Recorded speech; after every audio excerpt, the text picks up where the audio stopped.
Salam l'équipe, salam la team des Z, j'espère que vous allez bien. Vidéo très importante, très importante. Je vous invite à rester jusqu'à la fin parce qu'on va dénoncer l'arbitrage encore une fois plus que catastrophique. On va analyser la vidéo et le tacle assassin, l'attentat sur Belaïli parce que vraiment il n'y a pas d'autre mot, c'est un carton rouge normalement directement et bien évidemment il n'y a eu ni rouge ni jaune. C'est un scandale. Encore une fois, les arbitres vont s'acharner contre nous et Belmadi l'avait prévenu en conférence de presse. C'est à nous de dénoncer l'arbitrage comme on le fait depuis un an, parce que certains essaieraient de faire croire qu'on ne le fait que quand on perd. Alors là, victoire de l'Algérie 2-0, et malgré tout, on va dénoncer. Donc ça va en faire taire certains. Une fois que ça c'est dit, bien évidemment, l'arbitrage, il n'y a pas que ça. Il y a une faute aussi scandaleuse sur Benasser. Je vous mettrai en bonus l'image à la fin. Et il y a le pénalty accordé plus que douteux. Etc. Mais bon, on va s'attarder spécialement sur la faute sur Belaïli parce qu'elle est gravissime et elle peut porter atteinte à l'intégrité physique des joueurs. Et un jour, si ça continue, il va avoir un drame, un joueur qui va se blesser définitivement et on va mettre fin à sa carrière. Avant d'analyser la vidéo, simplement trois choses. N'hésitez pas à vous abonner si ce n'est pas déjà fait, à mettre un maximum de pouces bleus la famille, à partager en masse ce genre de vidéos qui sont d'intérêt pour l'équipe nationale avant tout et bien évidemment à participer en commentaire. Dites-moi ce que vous en pensez. Est-ce que vous aussi vous trouvez ça scandaleux? Est-ce que ça doit être normal en Afrique? On doit laisser faire, on doit se taire, etc., etc., etc. Développez votre avis. On passe maintenant directement à l'analyse vidéo. Tenez-vous prêts parce que honnêtement, c'est plutôt pas mal là ce qu'on voit. Donc regardez, Belaïli n'a même pas encore contrôlé la balle que le joueur décolle les deux pieds au sol et lui prend littéralement les chevilles. On fait un arrêt sur image à ce moment-là. Belaïli est au sol, se tord de douleur. Tu as le joueur adverse qui se relève littéralement directement et on a Ben Sebaini qui étend directement le bras. Il est littéralement, bien évidemment, choqué. Et Ben m'a dit, regardez, il se tient la tête. Il a vu avant ça. Vous allez le voir dans d'autres séquences un peu plus tard. Vous allez voir Belmadi, sa gestuelle, il est littéralement en train d'observer le tacle qui est en train de venir sur Belaïli. Il est choqué et au moment où Belaïli est au sol, il craint le pire pour son joueur en fait. Il se dit que ça continue et il se tient la tête. Et regardez, même le joueur devant Ben Sebaini, l'Ougandais, il est sur la pointe des pieds. Il est en train de se dire mais qu'est-ce que tu fais?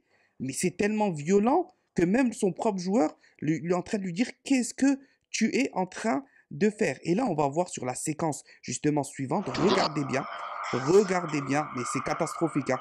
Regardez bien. Oh là là là là là là. On fait un arrêt sur image, bien évidemment, encore une fois. Regardez, Belaïli vient à peine de contrôler le ballon. Il vient à peine de contrôler le ballon. Le joueur est déjà élancé. Les deux pieds décollés. Ses deux pieds vont se refermer. La balle est du côté gauche alors qu'il a son pied droit bien plus loin que le côté gauche et qui part déjà vers l'avant. Donc c'est clairement pas la balle qui vise.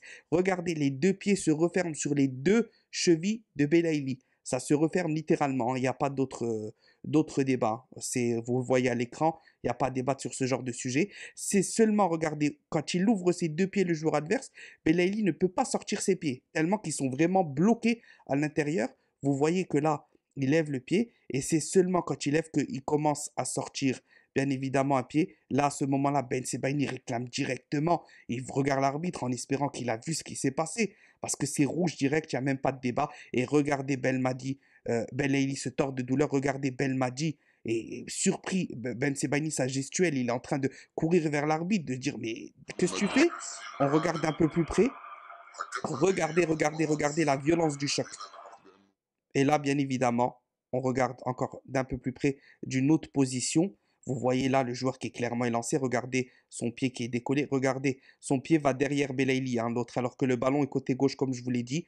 Regardez encore une fois au niveau là, il le prend carrément les deux pieds. C'est encore plus visible ici. Il n'y a rien à dire. C'est violent, violent. On le voit encore mieux là. Et regardez Belmadi ici. Regardez Belmadi, il est en train d'observer le tacle. Il est en train d'observer ce qui est en train de se passer sur son joueur. Et il craint le pire à ce moment-là. Et il a raison de craindre le pire parce que ce genre de choses-là, ça peut mettre fin à une carrière. Concrètement, ça peut mettre fin à une carrière. On voit que les pieds, les jambes sont en train de se refermer littéralement sur Belaïli. À ce moment-là, il peut plus rien faire. Hein. Concrètement, le choc est trop violent. Tu peux ni l'esquiver, ni rien du tout. Donc voilà pour cette analyse vidéo. J'estime que c'est vraiment un scandale. Voilà donc, on comprend que à peine le match repris depuis le Cameroun et le scandale d'arbitrage, hein. De toute façon, nous, on sait que c'est un scandale d'arbitrage. Le but était déjà d'éliminer l'Algérie depuis très très longtemps. Avec Gassama, c'était coûte que coûte, c'est-à-dire même si c'est visible. Et là, on aurait pu dire que maintenant, avec le dossier, le recours, le ceci, le cela, ça se serait arrêté parce que trop de gens auraient été sur l'Algérie, etc., visionner les erreurs d'arbitrage, etc. Mais il en est rien, ils n'ont pas peur. Ils vont continuer leur travail dans l'ombre, hein, la CAF dans l'ombre, qui gère la CAF, qui fait quoi, comment que ça se passe, qui choisit les arbitres, qui met tel et tel arbitre, pourquoi les arbitres sont si mauvais. À ce moment-là, c'est plus être mauvais, c'est avoir une mission, comme dirait l'autre. Et voilà, un jour, il va y avoir un drame.